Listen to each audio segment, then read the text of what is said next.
The actual, real wisdom comes through the learning. Maybe you can keep visualizing Manjushri for 100 years and never learn and never open a book and never learn. I think it's very difficult to get the real wisdom. If instead of doing that, visualize Manjushri and learn book and go to listen to the teachings and learn with the take the courses and classes with the qualified teachers, then of course when these things together combine together, then you will definitely gain the wisdom. That is how you should try to manifest that energy and the blessings of the deity in yourself. Now in the case of Tara, when you visualize the rays of light coming in and the infinite action of the Tara also entering into your body, you should also need to live that kind of lifestyle. When there is a possibility to help others, protect others, you should come forward and do that. In the meditation session, sitting upright and looking very nice, and when go out, do nothing is not, I think, doesn't really help that much. So that could be the basic Mahayana approach, how to relate oneself to the deities. In the Mahayana approach, the basic Mahayana approach, there is no way that you can visualize yourself transformed into the deity. That is a very, very tantric specialty. So sometimes it happens that there are certain communities in certain countries where they were previously completely dominated by the sutra style of Mahayana, which in Mandarin they say Jangchup. That kind of Mahayana Buddhism, they teach the deity practice, deity yoga, up to that point that a practitioner can visualize the deity in front of them and they can take the blessings from that kind of deity. Now when we get into the Tantrayana, things change a lot. In the Tantric actual process, the practitioner themselves can transform themselves into the deity and then bless themselves. So that is a very different process. And even in that field, there are different ways of doing that. So to do that, according to the tantric practices, according to the tantric tradition, first you need to take an initiation. It's a very kind of standard condition that applies for any kind of tantric practitioner. Without an initiation, there is no permission to do the tantric practice. Even if you do any kind of mantra recitation, that may be helpful in the way you do the Mahayana practices, common Mahayana practices, but that may not get you that real benefit of doing the tantric practice. So the initiation or the empowerment is the doorway to enter into tantric practices. As long as you have never taken an initiation, you are just outside the gate. You are not yet inside the gate. Once you have taken the initiation, you are inside the gate. Once you are inside the gate, you have some benefits, some basic benefits you can acquire from that. So then you are permitted to do the visualization, permitted to do the kind of visualization of transforming yourself into the deity, and then doing the recitation, and then doing the various other kind of pure activities of the deity. So that's a very, very tantric way of doing that. Now, if you do that, if you take a tantric initiation, there are specific tantric commitments that comes with the initiation.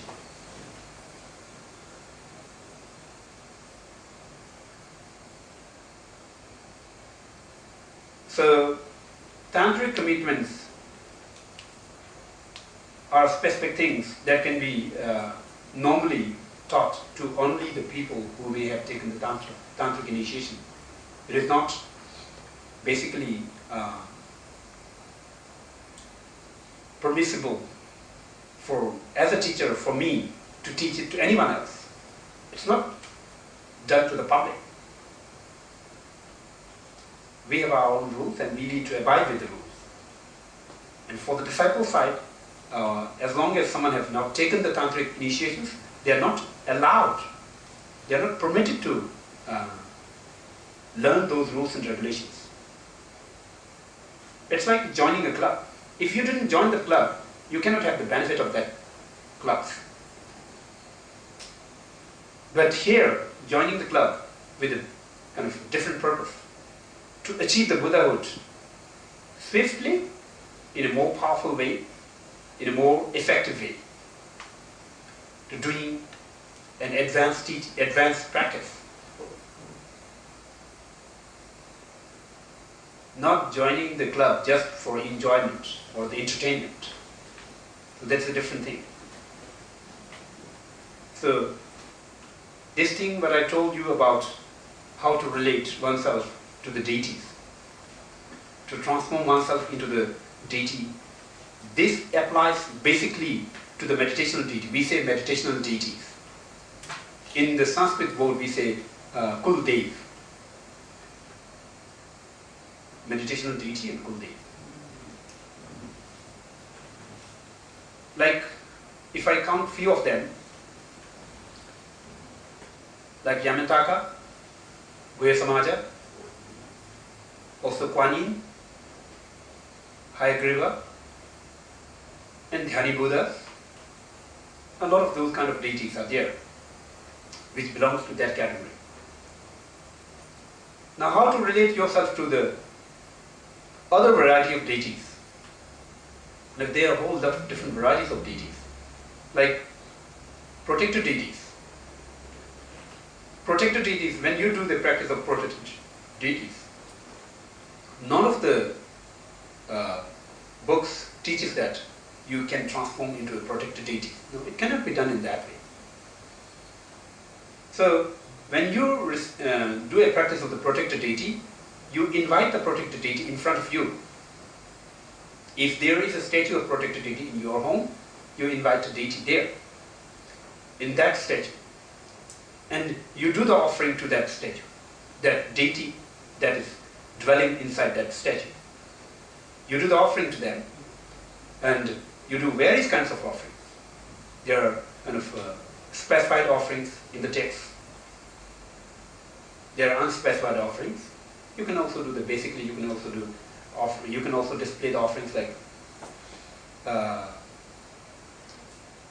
incense, lamps, and then flowers, fruits, or those kind of things, or maybe tea, black tea. So there are a whole lot of different types of offerings that you can do. Now, when you do the practice of tantric kind of protector deity, basically you ask the protector deity to help you, to protect you. Protect you from what? Not to protect you from your kind of enemies who may hit you. But this is in the common human approach is like that. I do need my home secure. I do need my family secure. I do need myself secure. So the protector, please help me.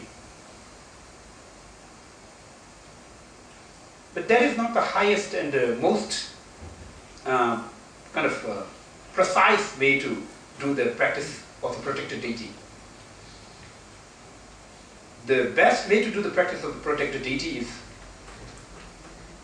you do the offerings and you confess if there is any commitment that is broken related to that deity or any transgression or any offenses that you may have committed intentionally or unintentionally. Then after that, request to kind of,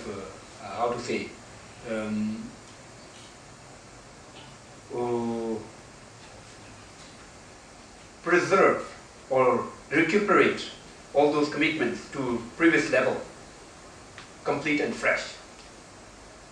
Then request the protector deity to give protection. Protection for what? for one's own Dharma practices.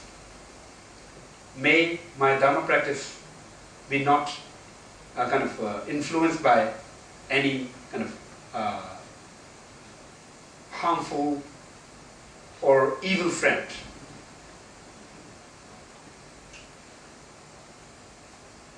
May I have a healthy life in order to continue my Dharma practices. May I be protected to lead kind of a life free from obstacles in order to maintain my Dharma practices going on. If it is done in that way, that could be more effective way to request the deity to help you, rather than I need a very comfortable life, so you protect me. I need more money, so you should protect me. I need my whole family without sickness, so that we can enjoy a lot of things, so you protect me. If it is like that, that is not the right way to communicate with the deity. So the deity's main purpose is to protect those people who do the practice of Dharma. Their main purpose is not to protect those people who like to be millionaire, or who like to enjoy the life, do all the bad things. Their main purpose is not to do that. Their main purpose is to help those people who do the practice of Dharma. Help those people who are seriously willing to engage in Dharma practices.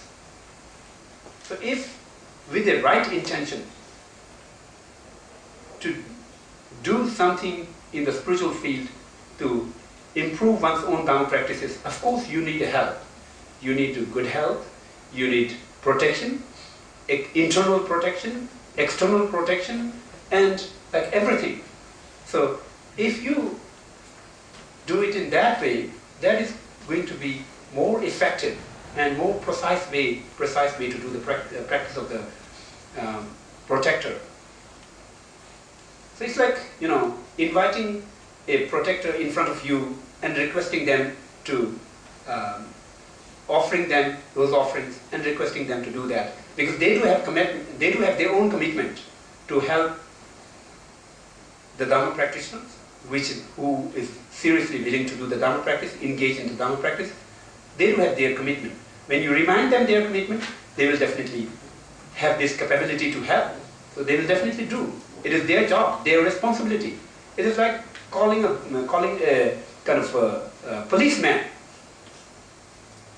If you feel that someone is going to break in your home, you can call a policeman, and policeman have his own responsibility to keep the safety in the neighborhood. So they will definitely come. It's their job. So we are reminding the protectors to do their job, and they will definitely do it because it's their own responsibility. If we do reminding in a different way, like I say, if you call a police and say that I don't like that man, and so you take it into the custody and put into the jail, they won't do that. That's not right way to do it. So we have to understand it in that way. So upon that, it's very important to understand that what kind of deity, the protector deity you are connected with. What happens in your life, wherever it happens, has some relationship from your past lifetime and also sometimes for the future lifetime. Like with whom you are married, with whom you are living, who is your kid, who is your daughter, who is your son. It's all related. It's not like that if you are four persons in a family, one boy, one girl, a son, daughter, and two parents. It's not like they got together coincidentally without any reason. It's not like that.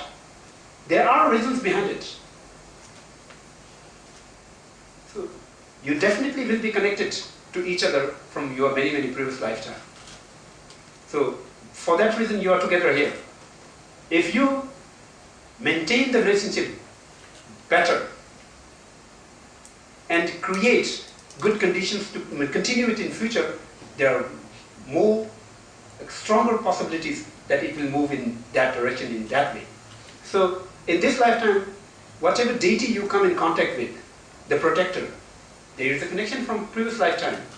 So if you build up a good relationship with those deities and protectors, while you are here in this lifetime, there are possibilities that the protector will keep. You can retain the relationship with the protector in future lifetimes, and it will keep continuously protecting you and helping you and all those things. So it's a mental relationship, invisible relationship that is very functional behind the scene. So in that case, in this center, you have the protector setup. It's quite interesting to see in this country, Singapore, protector setup is quite influential. I think there is a strong relationship between the protector setup and this country, the island country. So it's very important that once you have that kind of relationship, that you should maintain it, and you should, if you maintain it, that is always in your favor, and that is always in kind of more benefiting to you.